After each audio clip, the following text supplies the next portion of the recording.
kita mau belajar tentang tokoh-tokoh Alkitab, terutama rasul-rasul, murid-murid Tuhan Yesus. Itu pasti murid-murid Tuhan Yesus itu bisa kita jadikan patron. Kita bisa jadikan patokan. Oh, rasul itu kehidupan ikut Tuhan Yesus seperti ini. Itu yang nanti kita harus seperti murid Tuhan Yesus. Dari murid Tuhan Yesus inilah firman Tuhan, Injil diberitakan sehingga kita di Indonesia juga dimenangkan. Amin. Kalau tidak ada murid-murid Tuhan Yesus mungkin kita belum mendengar. Tapi karena murid-murid Tuhan Yesus itu menyebar kemana-mana, ada yang sampai ke Asia, maka kita juga dimenangkan. Amin. Jadi kita akan belajar ciri-ciri atau karakteristik dari rasul-rasul atau murid-murid Tuhan Yesus. Bapak Ibu masih ingat berapa jumlah murid Tuhan Yesus? 12. Hafal enggak siapa aja murid Tuhan Yesus? Karakternya Petrus ini seperti apa? Karakter Petrus yang saya tangkap itu pemberani dia. Nekat. Kan dia pernah potong telinga prajurit yang menangkap Tuhan Yesus. Petrus itu nekat, pemberani.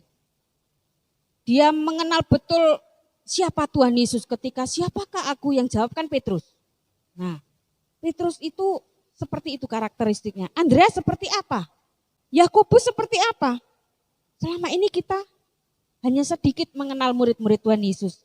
Hari ini saya mau belajar dan saya mengajak Bapak Ibu Saudara juga belajar dari Thomas. Kita belajar dari Thomas. Bagaimana karakternya si Thomas ini? Kita sering mengenal Thomas. Thomas itu disebut seringkali si peragu. Kenapa dia dikatakan peragu? Karena ketika Tuhan Yesus bangkit dan menampakkan dirinya di depan murid-muridnya, si Thomas gak ada. Si Thomas tidak ada di tempat itu, entah kemana. Dia gak lari. Jalan-jalan ke alun-alun katanya Ko Andi. Dia tidak ada di tempat. Tapi ketika dia dengar, dikasih tahu nih kabarnya, Tuhan Yesus itu loh, Tuhan Yesus sudah bangkit. Dia hanya dengar, dia tidak percaya. Makanya dia katakan, ini si peragu. Si peragu. Sering kali dikatakan, si Thomas ini enggak percaya. Bahkan Tuhan Yesus sudah menampakkan diri di depannya dia loh. Ini loh aku. Dia masih belum percaya. Malah dia, kalau belum kucucukkan tanganku ke lubang tanganmu dan lambungmu yang ditusuk itu, aku belum percaya. Dia ragu-ragu tuh Tuhan Yesus benar apa enggak? Nah, Thomas ini dikenal si peragu. Satu lagi, itu kisah yang sering kali kita dengar. Betul? Kisah tentang Thomas yang meragukan kebangkitan Tuhan Yesus sampai dia ingin membuktikan. Kisah satu lagi itu yaitu kisahnya ketika Lazarus dibangkitkan dari kematian. Di situ Thomas itu sedang berbicara Bapak Ibu. Mari kita baca sama-sama. Kisahnya Lazarus di Yohanes 11. Kita baca sama-sama. 1, 2, 3. Demikian perkataannya dan sesudah itu ia berkata kepada mereka, Lazarus saudara kita telah tertidur, tetapi aku pergi ke sana untuk membangunkan dia dari tidurnya. Maka kata murid-muridnya itu kepadanya, Tuhan, jikalau ia tertidur, ia akan sembuh. Tetapi maksud Yesus ialah tertidur dalam arti mati, sedangkan sangka mereka Yesus berkata tentang tertidur dalam arti biasa. Karena itu Yesus berkata dengan terus terang, Lazarus sudah mati. Tetapi syukurlah aku tidak hadir pada waktu itu, sebab demikian lebih baik bagimu supaya kamu dapat belajar percaya. Marilah kita pergi sekarang kepadanya. Lalu Thomas yang disebut Didimus berkata kepada teman-temannya yaitu murid-murid yang lain, marilah kita pergi juga untuk mati bersama-sama dengan Yesus. Nah ini jadi ketika Tuhan Yesus ngomong, ayo kita ke rumahnya Lazarus.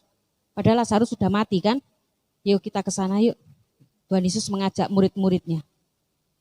Si Thomas tiba-tiba nyeletuk ngomong, mari kita ke sana, mati sama-sama Tuhan Yesus. Ada dua makna Bapak Ibu. Apa kira-kira?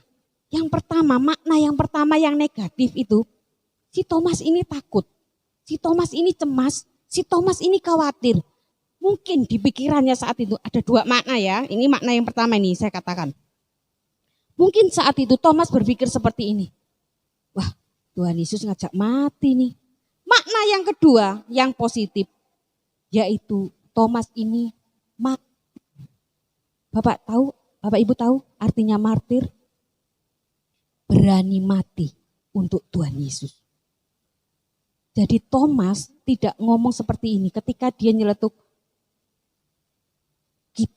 Tuhan Yesus kan bilang, ayo kita sama-sama pergi ke rumahnya Lazarus. Mungkin kalau bahasa masa kini, si Thomas nggak bilang gini, kita, lu aja kali, gitu kan. Si Thomas mungkin ngomong seperti itu. Enak aja mati kok mau rame-rame. Mati aja sendirian. Mungkin Thomas punya pikiran seperti itu, tapi Thomas tidak seperti itu. Malah Thomas, dia sungguh-sungguh militan. Dia bilang, ayo kita sama-sama, kita temani Tuhan Yesus ke sana. Ayo kita ke sana. Kan dikenal di Yudea itu Tuhan Yesus pernah ditolak di sana. Tuhan Yesus itu pernah ditolak. Jadi gak senang di sana sama Tuhan Yesus. Kalau Tuhan Yesus datang ke sana pasti banyak yang menolak. Pikirannya si Thomas seperti itu. Tapi Thomas, ayo teman-teman, kita temani Tuhan Yesus sama-sama ke sana.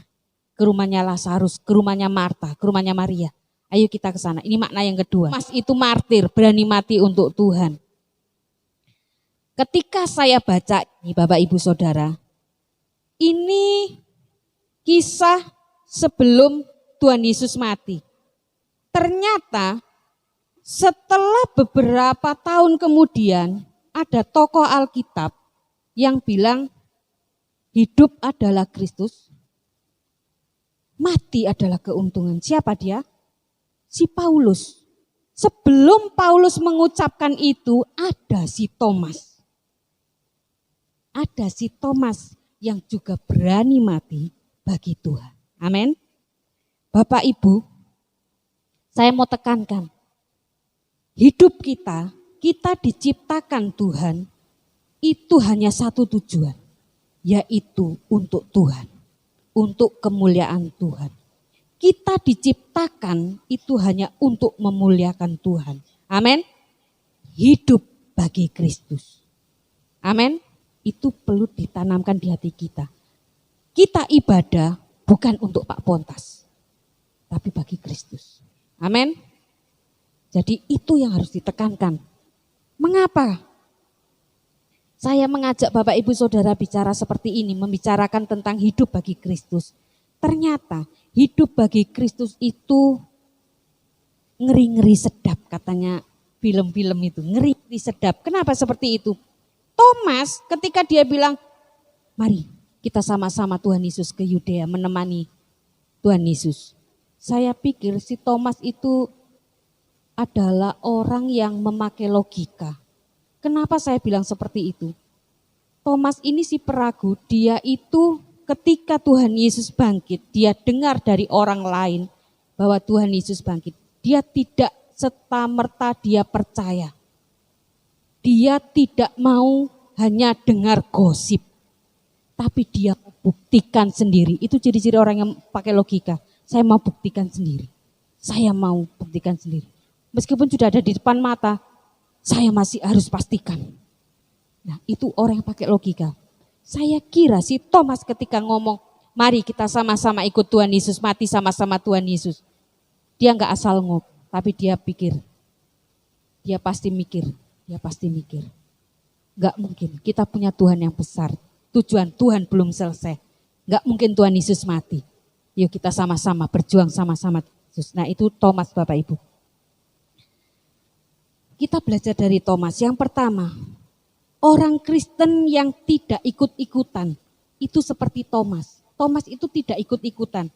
Jadi Thomas ini ketika dia meragukan berita tentang kebangkitan Tuhan Yesus, bukan karena dia tidak percaya atau dia sudah berpaling dengan Tuhan, bukan. Tapi dia itu seorang yang pakai logika, tidak ikut-ikutan.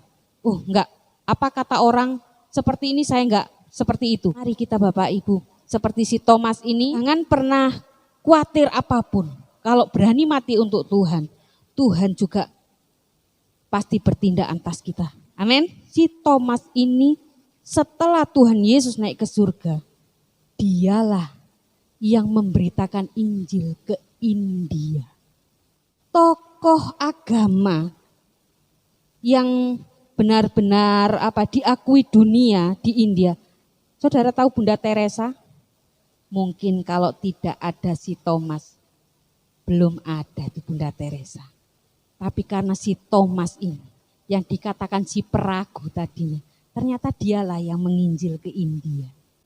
India dimenangkan bagi Tuhan. Amin. Murid Tuhan Yesus ini kita harus belajar. Kalau gereja kita, gereja yang berkualitas, mari kita cari, kita rajin baca Alkitab. Kita cari tokoh-tokoh Alkitab yang dipakai Tuhan luar biasa. Apa sih triknya? Apa sih metodenya? Apa sih kekuatan mereka? Apa sih karakternya mereka? Sehingga mereka dipakai Tuhan dengan luar biasa. Kita pun bisa. Amin. Kita pasti bisa Bapak Ibu. Nah, kita jangan jadi Kristen yang ikut-ikutan. Jadi si Thomas tidak ikut-ikutan. Si Thomas adalah orang yang pakai logika. Dia mau benar-benar percaya. Dia mau membuktikan benar.